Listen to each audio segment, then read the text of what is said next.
Hey guys, so today I wanted to do a quick review on the whey protein from Optimum Nutrition. I absolutely love it, guys. It's the only protein that I will ever use because not only do I love the taste of it, but it also helps my body recover faster after going to the gym.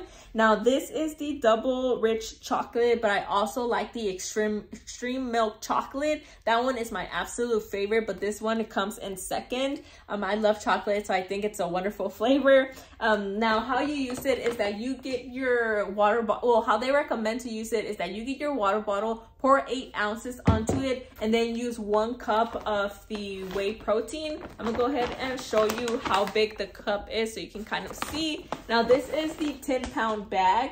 I love getting the 10-pound bag because it will last you longer. So this is how big the cups are. They are super big, so you get a lot of protein in there, and then you just pour it onto the 8 ounces.